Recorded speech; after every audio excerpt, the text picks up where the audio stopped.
Madame, Monsieur, bonjour, bienvenue à la revue des grandes unes qui démarre sur Equinox Télévision. Mais avant cela, allons en kiosque voir ce que nous réservent les publications parues ce matin. Démarrons donc avec le quotidien La Nouvelle Expression qui met en sa une. Conseillers municipaux, BIA promulgue la prorogation du mandat. Après les députés, les magistrats municipaux viennent de voir leur mandat prorogé par le président de la République jusqu'au 29 février 2020. Le journal parle aussi de diplomatie avec les adieux de l'ambassadeur de France. Gilles Thibault a annoncé son départ du Cameroun à l'occasion de la fête nationale de son pays et quitte un pays laissant derrière lui beaucoup de crises. Le journal parle aussi du nationalisme réprimé, les misères d'André Blaise et Sama. L'activiste croupit à nouveau derrière les barreaux pour s'être attaqué au monument du général français Leclerc. Hôpital de Bolova, où est passé l'hôpital obstétrique, annoncé il y a plus de 5 ans par Paul Biya. La livraison de ce chantier est toujours attendue par les populations ulcérées par l'interminable patience. Titre le journal. Voilà pour ce qui est du quotidien La Nouvelle Expression. Le journal Le Jour, pour sa part, met en sa une le mandat des députés prorogé. Le mandat des députés prorogé, il s'achèvera en février 2020, tout comme le journal revient sur cet incendie au marché Mbopi qui s'est déclenché hier. Et le journal consacre son bas de page notamment aux Lions championnes d'Afrique de volleyball. Qui sont les championnes d'Afrique? Le journal pose la question, alignant ainsi les différents portraits pour permettre un décryptage des championnes d'Afrique. Et puis le quotidien Mutation qui met aussi en sa une Lions du volleyball. Tout est accompli. Le sacre des Camerounaises en Égypte, 2 ans après celui de Yaoundé, essuie les larmes du peuple et invite le gouvernement à accorder plus d'attention au sport dit mineur. Voilà pour ce qui est donc de cette actualité autour des Lions. Et puis, crise anglophone, alternance, les vérités du cardinal Christian Toumi, un article à lire en page 9 du journal Mutation. Et puis, Université d'État, qui sont les nouveaux responsables? Le journal ouvre donc un portrait de tous ces différents responsables. Et puis, le quotidien Cameroun Tribune met à une parlait de l'unité. Le nouvel ambassadeur, son excellence Aye Serat, a représenté hier au président de la République, Paul Biya, les lettres de créance qu'il accrédite au Cameroun. Il s'agit donc de l'ambassadeur de Turquie. Et puis le journal parle aussi des championnes d'Afrique qui sont de retour, notamment les championnes d'Afrique de volleyball du Cameroun qui sont de retour, consolant ici le peuple camerounais après la débâcle des Lions du football. Le journal Kalara qui met en sa une fantasme, un ancien journaliste se fait arnaquer avec le nom de Ngongo, le patronyme du secrétaire général de la présidence de la République utilisé pour lui arracher 9 millions de francs. Le poste de DG de la CSPH miroité à la victime. Le bourreau, un polygame de 77 ans avec 46 enfants, croupit désormais en prison. Tribunal militaire de Yaoundé, comment le juge d'instruction s'est débarrassé du dossier Kamto. Curiosité et contradiction, décryptage d'un rapport d'enquête rédigé dans la précipitation. Titre le journal. Voilà donc pour ce qu'on peut retenir de cette revue de presse en kiosque ce matin. Évidemment que pour continuer à avoir d'autres informations, allez en kiosque, acheter le journal et c'est ça qui fait vivre la presse. À présent, place avec nos invités sur le plateau. Camille Nélé, bonjour. Bonjour Jean-Paul Chounette, bonjour téléspectateurs d'Equinox Télévision et bonjour surtout au peuple camerounais qui a comment est-ce qu'on appelle ça là, des manifestations d'euphorie sélective. On a vu il y a 2 ans quand les Lions indomptables ont ramené la Coupe d'Afrique des Nations au Cameroun, c'était vraiment la folie partout, dans toutes les villes du Cameroun. Bon, maintenant cette année, pendant qu'on attendait qu'ils fassent la même chose en Égypte. Pour les Lions, maintenant par contre, dans le même pays en Égypte et au même moment, il y a des Lions qui sont allés là-bas décrocher la Coupe d'Afrique de volleyball. Mais personne n'en parle, elles sont rentrées anonymes, personne ne les a accueillies à l'aéroport, personne ne les a acclamées dans les rues. Ben, moi je pense qu'il faudrait vraiment faire C'est la preuve que c'est un sport majeur. Le football c'est le sport majeur. Oui, mais on nous a appris ici qu'il n'y a pas de sport mineur ni de sport majeur. Mais voilà une coupe d'Afrique qui est revenue au Cameroun et d'Égypte. Moi je pense que ça méritait quand même un signe au moins. Et préciser que les Lions ont battu le pays organisateur, l'Égypte, en demi-finale. Voilà. Donc c'est cela les joueurs sélectifs des Camerounais. Casimir Désiré Tagné, bonjour et bienvenue à la revue des grandes unes. Bonjour Jean-Paul, et je voudrais saluer particulièrement tous les téléspectateurs qui sont du côté de Dorban, parce qu'ils sont désormais coupés du reste de la ville de Douala. Il y a pratiquement un fossé. C'est-à-dire ce n'est ni un nid de poule, ni un nid d'éléphant, mais un fossé en milieu de chaussée. Et cela ne dit absolument rien à personne. Et je me rappelle que du côté de Niala, c'est exactement comme cela que ça avait commencé.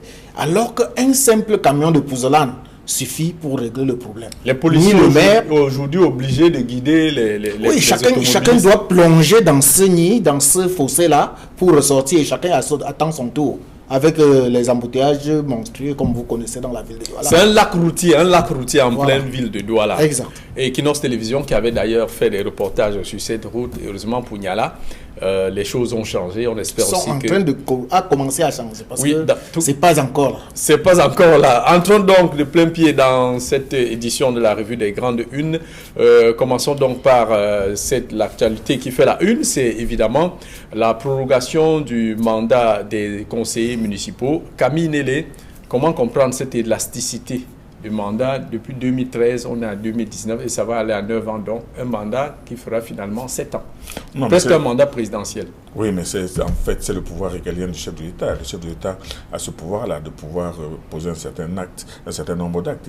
Il a décidé de proroger le mandat des députés et des conseillers municipaux de façon absolument régalienne. Donc, on ne peut pas dire que c'est une nouvelle, c'est un scoop. C'était annoncé depuis quelques mois. Et maintenant, le fait vient tout simplement d'être acté. On savait très bien que ces élections législatives et municipales allaient être renvoyées à un peu plus tard. Et maintenant, c'est le décret du chef de l'État qui nous informe maintenant que et les mandats et les députés sont là jusqu'au mois de février 2020. C'était connu avant même que ce ne soit annoncé et avant même qu'on commence à en parler officiellement. On savait très bien que, compte tenu de la situation sociopolitique, compte tenu d'un certain nombre de préoccupations socio-sécuritaires, il était peu probable que ces élections se tiennent d'ici entre septembre et octobre. Donc, c'est le décret du chef de l'État qui vient maintenant d'acter cette mesure qui était déjà dans l'air.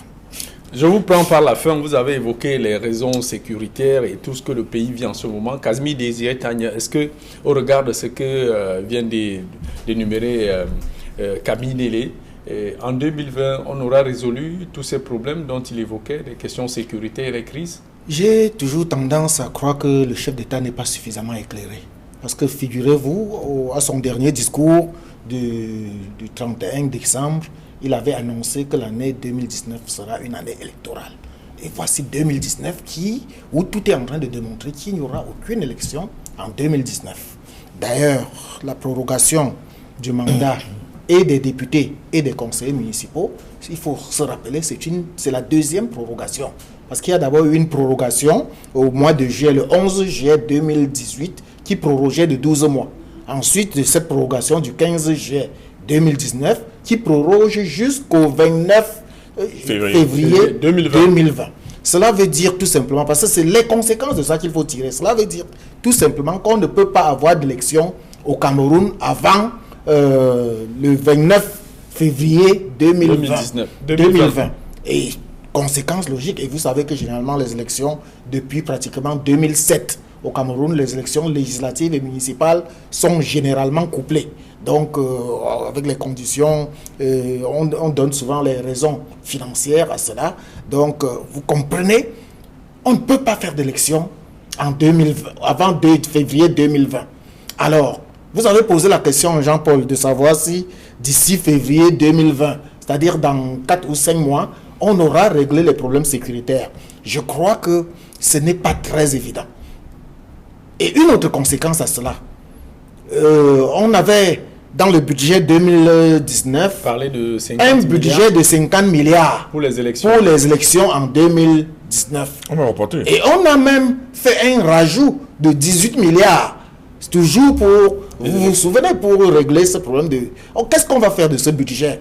On va reporter le budget en 2020 alors que les conseillers, alors que les députés qui vont siéger en novembre vont voter un nouveau budget pour l'année 2020. Donc vous voyez, j'ai l'impression, c'est la deuxième fois que le chef d'État se fait prendre ainsi au mot et de manière négative. Il avait dit que la CAN aura lieu le jour dit. On n'a pas eu de CAN le jour dit. Il avait dit que les élections, l'année 2019 sera une année électorale. C'est juste un glissement de date de Casimir Désiré Tagné. Donc on aura éternellement de glissement, on ira de glissement. On finira par se tenir debout. J'espère, je l'espère. Hein, surtout, il faut glisser mais sans tomber. Ce qui est bien, c'est non glisse sans tomber. Camille Nélé, cette décision du chef de l'État, à savoir que les élections auront lieu le 29 février 2020, dans le même temps, le groupe parlementaire SDF, qui a jusqu'ici clairement dit qu'il n'y aura pas d'élection tant que la crise anglophone n'a pas trouvé une solution. Comment tout ça va se passer? Ou alors la crise anglophone va être résolue avant 2020?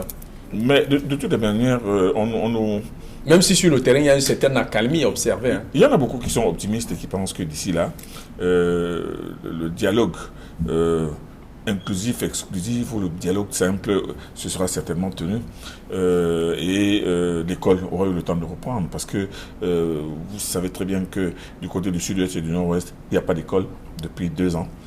Depuis 3 ans maintenant presque, et que franchement, certainement les gens auront eu le temps de retourner progressivement vers leur village et vers leur domicile. Ça, c'est pour les optimistes, mais il y en a aussi qui se disent que les dialogues, on sait ce que c'est. On sait que dans les pays en crise, ce n'est pas parce qu'on vous a convoqué, que vous êtes assis et que vous êtes séparés en vous serrant les mains que les problèmes auront été résolus. Parce que le problème aujourd'hui du Cameroun, c'est d'abord le retour à la paix. Le retour à la paix, tant que le Cameroun n'aura pas retrouvé la paix, il sera difficile d'être serein et de pouvoir conduire des élections dans la sérénité. Vous vous souvenez que les dernières consultations se sont déroulées, mais avec un arrière-goût, avec en back-office les staccato des armes à feu et la contestation. Bon, aujourd'hui, beaucoup pensent que c'est certainement dans l'optique de la normalisation de la situation socio-sécuritaire que le chef de l'État a décidé de renvoyer à un peu plus loin la date des élections. Nous osons croire que les choses peuvent s'arranger d'ici là. Mais surtout qu'il n'a pas fixé au hasard. Certainement, il a un certain nombre de données qui lui permettent. C'est cela. C'est pour cela que beaucoup d'observateurs se disent que c'est certainement dans la perspective de la tenue de la décrispation rapide de la situation sociale et sécuritaire qu'il les a envoyés un peu plus loin. Mais rien n'est moins sûr. Il n'y a rien de garanti pour le moment. Toujours est-il que actuellement il y en a parmi les séparatistes ou les sécessionnistes qui estiment que certaines conditions ne sont pas tenues, d'autres ne sont pas respectées, d'autres sont impossibles. Vous avez dit, le SDF avait dit ici qu'il ne peut pas y avoir d'élection tant que la crise anglophone ne sera pas résolue. Est-ce que doit-on interpréter cela comme la volonté du SDF de ne pas participer du tout à l'élection en cas de non-résolution de la crise anglophone? Donc on peut toujours spéculer, mais toujours est-il qu'il y a un répit que le président de la République vient de lancer. On attend de voir ce que ça va donner. Mais Camille, il faudrait que je précise que l'élection législative, tout comme l'élection municipale, est complètement différente de l'élection présidentielle. Les élections législatives et municipales sont des élections de proximité. Locales. Et le SDF avait d'ailleurs dit que on ne peut pas faire l'élection dans d'autres parties, dans d'autres régions du pays. On ne peut pas organiser l'élection dans la partie francophone, on ne peut pas en organiser dans la partie anglophone. Cela relève de la pure logique. Cela démontrerait exactement que le Cameroun est coupé en deux. D'où l'intérêt que le chef d'État, que l'exécutif a, dans les 4 mois qui suivent, dans tous les cas, d'organiser la paix, le dialogue qu'on demande depuis dans la partie anglophone pour que les élections se tiennent sereinement dans certainement la prorogation du mandat des députés et des conseillers municipaux rentre en droite ligne de cette préoccupation du chef de l'État. Cette prorogation du mandat des députés nous permet de faire le lien avec la une du quotidien Le Messager qui met dialogue inclusif, le silence assourdissant de Paul Biya. Depuis son retour tumultueux de Genève, le président de la République n'a toujours pas donné des signes d'un début de concertation comme l'attendait le peuple camerounais. Mais on peut dire que la sortie de son décret hier est déjà une façon de rompre le silence. Donc on ne doit pas dire le silence assourdissant. Nous sommes en train de dire exactement que si Paul Biya a pris ce décret, c'est parce qu'il veut que ça lui donne le temps et le temps matériel. Vous avez signalé qu'il n'en a pas beaucoup. Il n'a pas beaucoup de temps, mais il faudrait donc qu'il fasse rapidement, qu'il fasse vite, parce qu'un dialogue, c'est pas en 2-3 jours qu'on le prépare et qu'on le boucle. Et ça doit se passer exactement dans les conditions de la tripartite. Je sais que les jeunes confrères n'ont pas vécu la tripartite des années 1991 avec le Premier ministre Sadou Ayatou. Il faudrait donc qu'on retrouve quelque chose d'à peu près semblable, et il faut prendre du temps non seulement pour le préparer, mais pour le boucler et observer que les conséquences du dialogue se manifestent véritablement sur le terrain avant d'organiser quelque élection que ce soit. Camille Nélé, est-ce que ce titre du quotidien Le Messager, silence assourdissant de Paul Biya, est-ce que sa décision, son décret de prorogation du mandat des conseillers municipaux vient mettre en porte-à-faux le titre du quotidien Le Messager? Le Messager veut-il nous faire croire qu'il est surpris par le silence du président de la République? Le président de la République est un homme taiseux qui ne parle pas beaucoup, qui ne parle pas quand on attend qu'il parle. Et vous vous souvenez, même en 1991-92, au moment de la tenue de la fameuse tripartite, les hommes politiques étaient en train de réclamer la conférence nationale.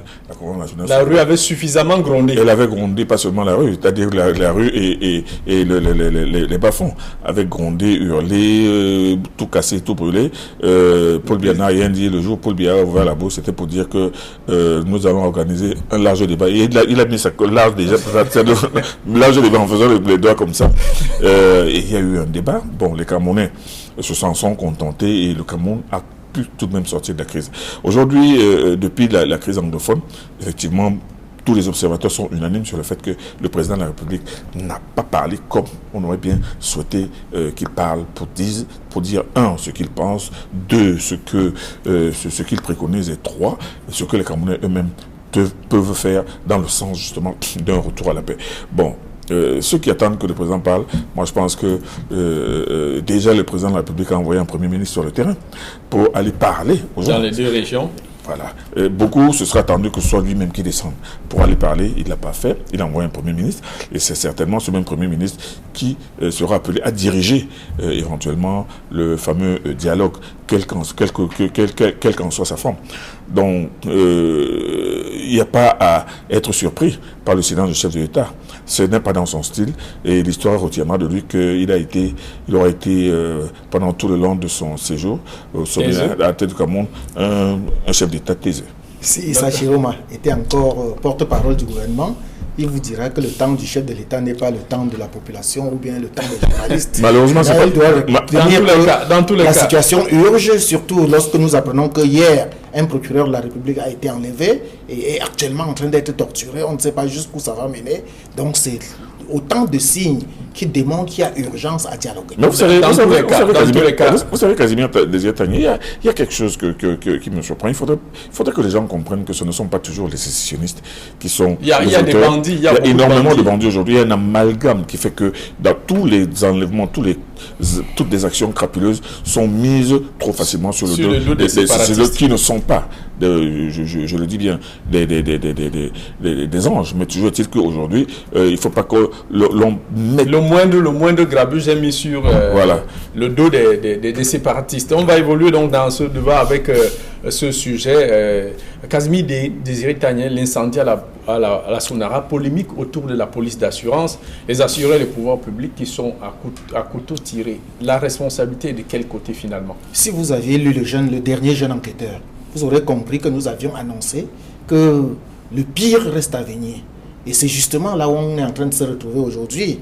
Parce que le rapport qui a été rendu, nous avons loué le fait que ce rapport a été rendu dans les délais pour une fois. Mais jusqu'ici, le gouvernement ne daigne même pas communiquer sur ce rapport pour donner à la population. Là, nous sommes redevables, le gouvernement est redevable de la population. Le gouvernement devait déjà donner, soit sur une communication, soit une conférence de presse, pour dire exactement quelles sont les conclusions de ce rapport.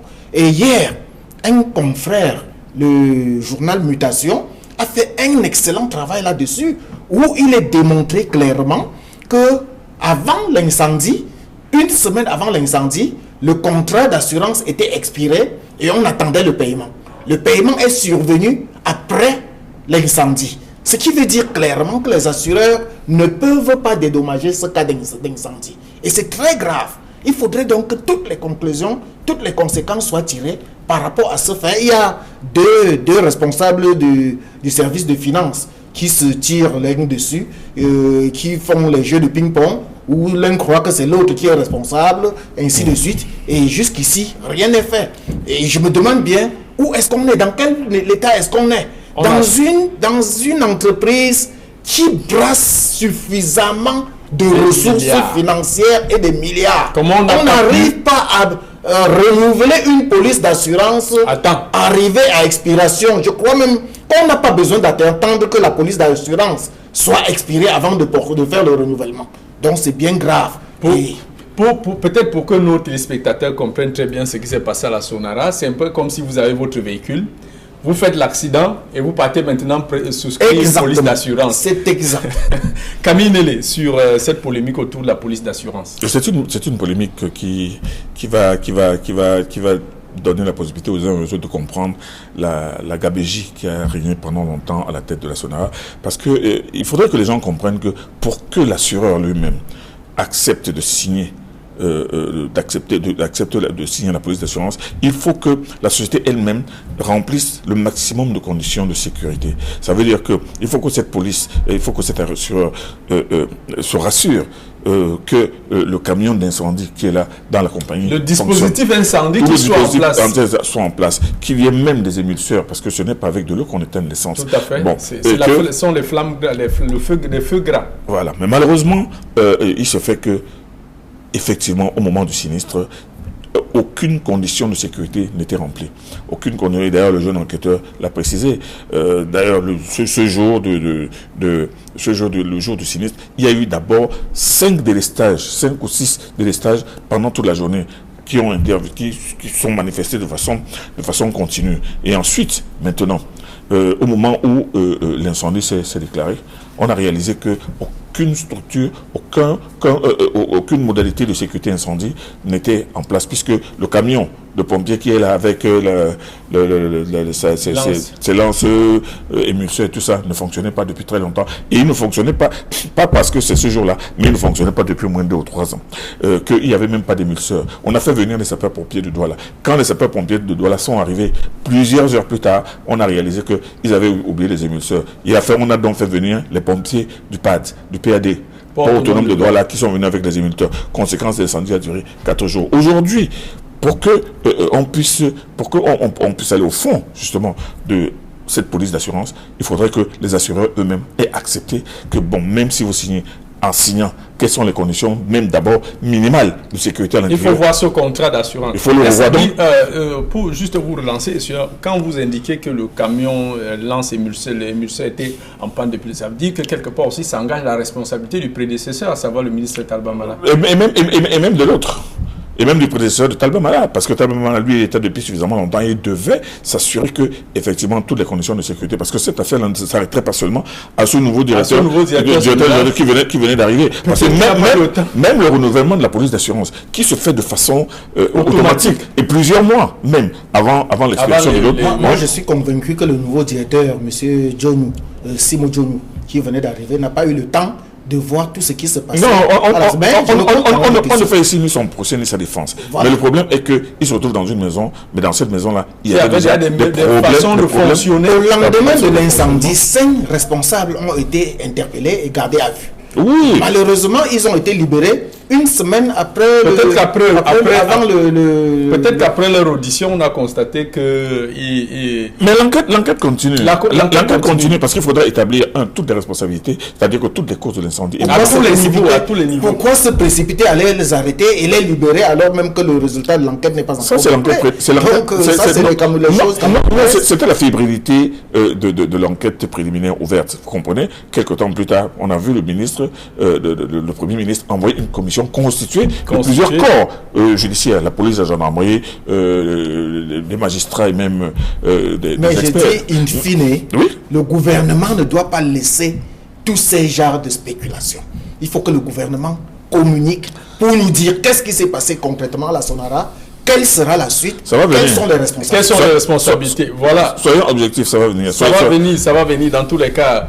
le fait même que le rapport d'enquête ait été a été remis au Premier ministre dans les délais, c'est un signal fort qu'il y aura transparence et clairvoyance sur ce dossier. On va continuer donc avec ce nationalisme qui est réprimé. C'est un article à la une de la Nouvelle Expression. Les misères d'André Blaise Essama.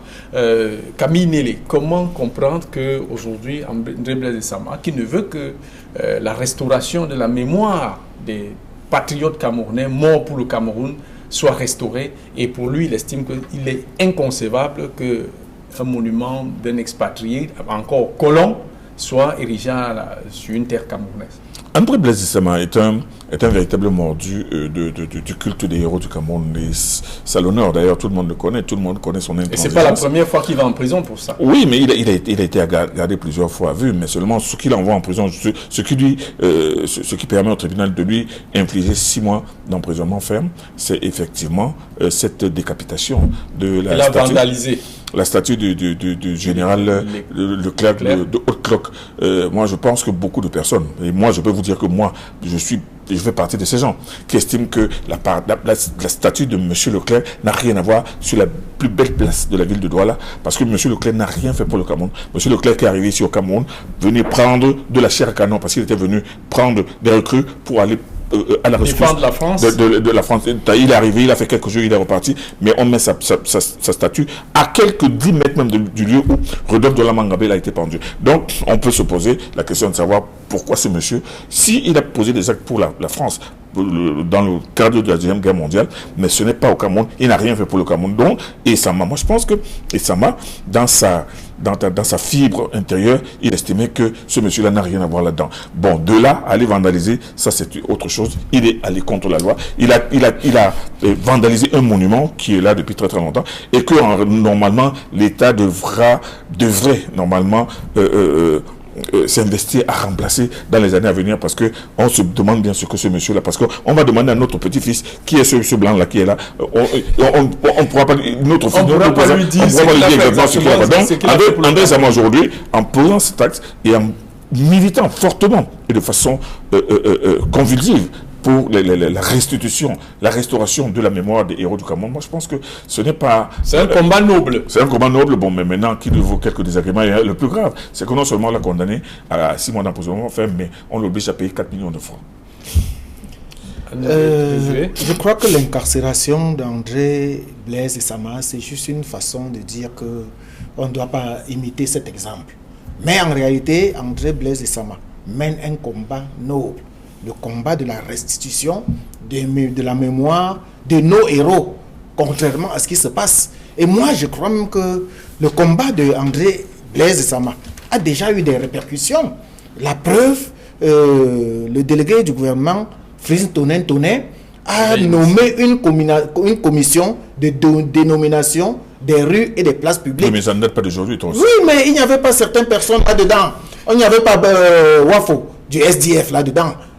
Cette commission aujourd'hui est réhabilitée de manière à ce qu'on attende des choses plus concrètes d'elle. Dans tous les cas, du réchauffement qui va chauffer quand même. Hein. Et je crois que, vous vous souvenez, on avait ici même au Carrefour Equinox tenté de placer la statue d'une femme là qui doit être écrivaine française et autres. André Blaise Essama est venu détruire et on n'a plus jamais vu ça. Il est venu avec la statue de John Gouin. Il est venu avec la statue qu'il fallait à cette place-là, c'est-à-dire d'une personnalité publique connue au Cameroun. Et c'est ce qu'il faut. Moi, je crois que au-delà de la condamnation de André Blaise Essama, la portée de son acte est en train de prendre des fruits. Et je suis sûr que personne ne pourra plus jamais tenter au Cameroun, que ce soit à Douala ou ailleurs, de dénominer une rue ou une place publique avec des noms inconnus, des noms des Français et des gens qu'on ne connaît pas. Camille Nélé, il y a ce dossier exploitation illégale de bois à la sortie est de la ville de Douala, où des scieries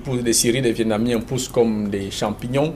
Le journal, le Messager indique que c'est avec la complicité des autorités camerounaises qu'on voit apparaître coupe de bois avec des essences les plus précieuses qui s'en vont au jour le jour.